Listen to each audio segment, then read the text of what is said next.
This video is kind of for all the leftists and Democrats who think libertarians are just diet Republicans because, well, just watch the video. So I think obviously the Israeli people have a right to defend themselves. That's where your video should have ended, because that's exactly what they're doing. And quite literally in his own video, he's not arguing against that at all. But if you honestly believe Israel hasn't done their fair share of atrocities against Palestine, you have a bias in the favor of Israel. And I don't care whether you fall on this if you're pro-Israel, pro-Palestine, but live in the US, shut up.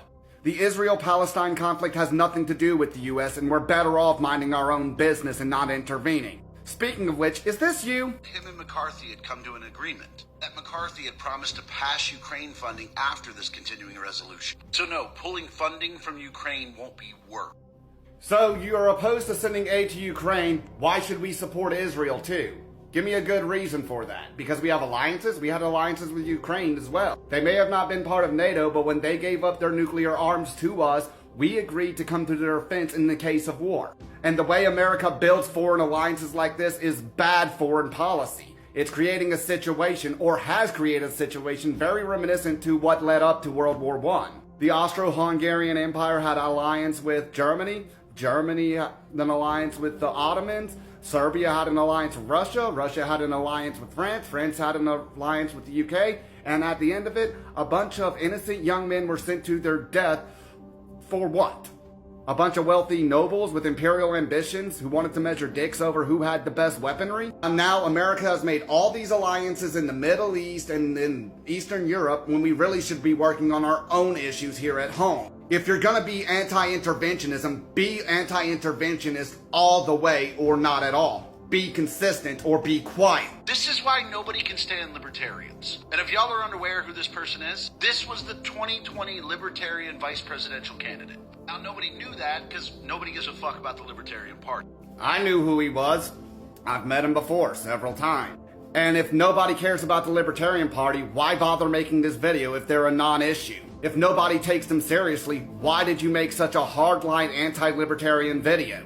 Why did you have to spread so much misinformation about them, or fail to realize that the Republican Party has a lot of the same problems? Fuck about the Libertarian Party. Because they don't stand for anything. They basically just want to be left alone. And they waffle back and forth on every issue imaginable. And yet you said this about the Republican Party in another video. The conservatives are demanding accountability. See, McCarthy didn't become speaker because he was like an obvious choice. No, it required 15 separate votes to get him in there as speaker. So you understand that not all conservatives agree with each other either. That they waffle back and forth themselves. What you said about the libertarians could apply to literally every political party that has ever existed. And since McCarthy has been outed as Speaker of the House, Republicans have been dealing with the exact same problem. Because y'all are also dealing with an identity crisis. The difference is the Republican Party goes all the way back to the 1800s, whereas the Libertarian Party was established in the 1970s. Y'all had well over a century on the Libertarian Party as far as building a platform and a following. Libertarian is still a very young party, and what you're really scared of is the fact that many libertarians used to vote Republican because the Republican Party used to promote a lot of libertarian value. Keep in mind, Ron Paul was a Republican and the godfather of the modern libertarian movement. But when he ran for president as a Republican in 2012, y'all screwed him over to shoehorn Mitt Romney in, a very unpopular guy with younger voters that y'all still are hemorrhaging from your own party. And where are these younger Republicans going? They're switching over to the Libertarian Party, or they're going independent. And it's no big secret that the GOP leaders and the DNC leaders are secretly all working together to screw over the working class. The only real difference between the GOP and the DNC is your campaign promises and nothing else. Every single violent action undertaken by the Israeli military against the Palestinians through the years has always been in response to being attacked. The ironic part about what you just said is that the pro-Palestinian voices are saying the exact same thing about Israel. And because neither Palestine nor Israel is part of the US, the libertarian position is not our problem, not our fight. I mean, if you're opposed to sending aid to the Ukraine, why should we send aid to Israel or Palestine? Not our fight, not our problem. Okay, let's listen to more of this waffling. It'd be twofold what the Israeli government should do. They should definitely do what they can to crack down on Hamas, but they should also recognize that long term, this is just going to be a back and forth that never ends. And that's where you're wrong. Because for far too long, that's exactly what the Israelis have done. I fail to see how he's waffling at all because it looks like he's being logically consistent. Waffling would be you condemning sending aid to Ukraine while you somehow defending our intervention in Israel. As I mentioned earlier, the modern nation-state of Israel-Palestine was created as a colony by the British Empire after the Ottoman Empire collapsed at the end of World War I. And the land was promised to so many different ethnic groups that there was no way that all the promises could have been kept. If anybody's to blame for this conflict, it's the British Empire, not Israel, not Palestine.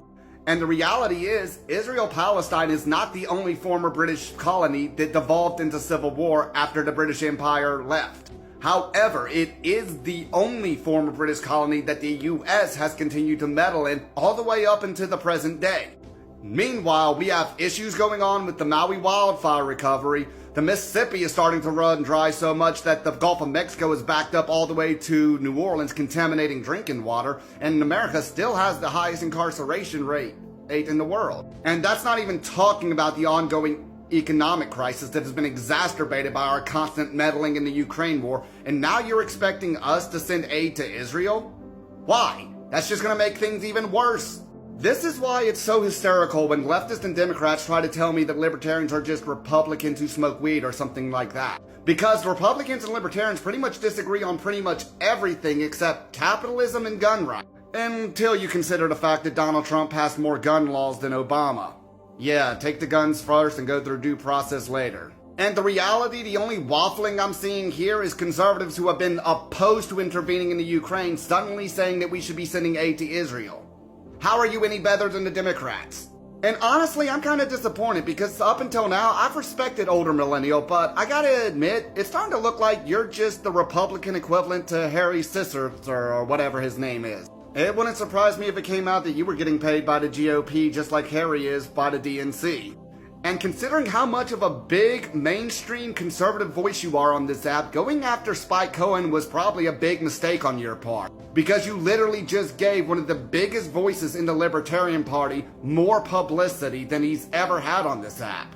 For your sake, I hope you're playing 4D chess here, because if not, well, don't hide behind the microwave like the lead singer of Trap when he tries to debate you.